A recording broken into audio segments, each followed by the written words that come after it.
पंचगंगा नदी प्रदूषणमुक्त करण्यासाठी इचलकरंजीमधील प्रदूषित पाणी नदीत सोडणाऱ्या प्रोसेस युनिट्स तातडीने बंद कराव्यात, अन्यथा 15 जून रोजी इचलकरंजी शहराचा पाणीपुरवठा लोकशाही मार्गाने रोखण्याचा इशारा आंदोलन अंकुश संघटनेने दिलाय।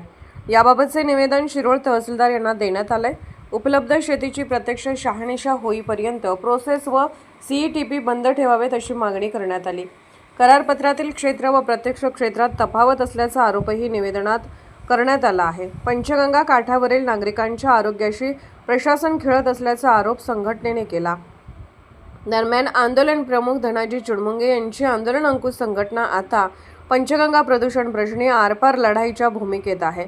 याला शिरोळ तालुक्यातील जनतेचा उत्स्फूर्त पाठिंबाही मिळत आहे। निवेदन देताना धनाजी चुडमुंगे, राकेश जगदाळे, दीपक पाटील, विश्वास बालीघाटे, अविनाश पाटील, अक्षय पाटील, अचिन हेरवाडे, नटे शिवाजी पाटील, महादेव काळे, कृष्णा गावडे, सारंग परीट, भूषण गंगावणे, बंटी माळी, अप्पासो कदम, मंगेश नलवडे, राजू केंगार, प्रवीण माने, आनंद भातमारे, भास्कर गावडे यांच्यासह नागरिक उपस्थित होते।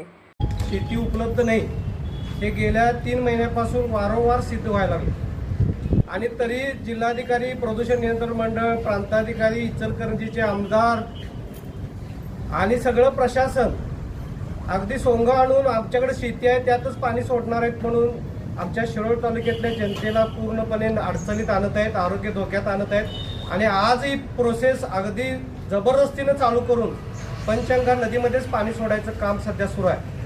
कायद्यानं खरं तर नदीमध्ये पाणी सोडता येत नसताना प्रशासनाच्या स्तरावर सगळी बेकायदेशीर तोंडी आदेश देऊन प्रोसेसवाल्यांना पाठीशी घालत आहेत आणि गेल्या 20 वर्षापासून शिरोळ तालुक्याची जी यांनी वाट लावलेली आहे ती पुन्हा पुढं त्यांना वाट लावायचं धोरण या प्रशासनानं त्यांना मोकळीक दिलेली आहे। आता याचा अक्षरशः टोक झालेला आहे।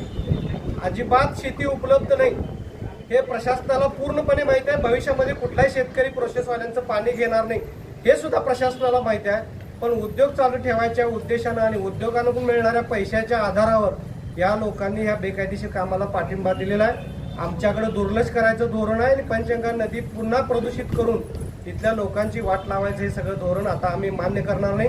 येत्या सोमवारी आम्ही या इचलकरंजी शहराचं, कारण आमदारांनी आता परवा घोषणा केल्या आम्ही शिरोळ तालुक्यातनं परत पाणी नेणार आहे म्हणून, म्हणजे इचलकरंजी शहराचं मध्ये जे बेकायदेशीर घडाले प्रोसेसवाले जे नदीमध्ये पाणी सोडाल्यात याला पूर्णपणे इचलकरंजीचे आमदार, इचलकरंजीची महानगरपालिका, इचलकरंजीचे महापौर, इचलकरंजीचे आयुक्त हे सगळे त्यामध्ये सामील आहेत। त्यामुळं इचलकरंजी शहराचा पाणी पुरवठा रोखण्याचा एकच आमच्या समोर पर्याय उरलेला आहे। इथून पुढच्या काळामध्ये या प्रोसेसवाल्यांचे जर तुम्हाला उद्योग चालू ठेवून आम्हाला जर अडचणीत आणायचं असेल तर तुम्हाला चांगलं पाणी आम्ही देणार नाही आणि आमचं चांगलं पाणी घेऊन तुम्ही परत आमची पंचगंगा नदीमध्ये घाण सोडणार आहे हे सगळं सर्वश्रुत आहे। हे इथून पुढच्या काळात चालणार नाही। तुम्हाला जर या प्रोसेस बंद करायच्या नसतील तर तुम्हाला तुमचं पाणी पंचगंगा नदीतनंच घ्यायची। तुम्ही उद्यापासून तयारी ठेवा, सोमवारपासून तुमचं पाणी बंद होणार। पंचगंगा प्रदूषण मुक्त झाली पाहिजे, पंचगंगा प्रदूषण मुक्त झाली पाहिजे। अशाच अपडेट्ससाठी SP न्यूज चॅनलला लाईक करा, शेअर करा आणि सबस्क्राईब करा।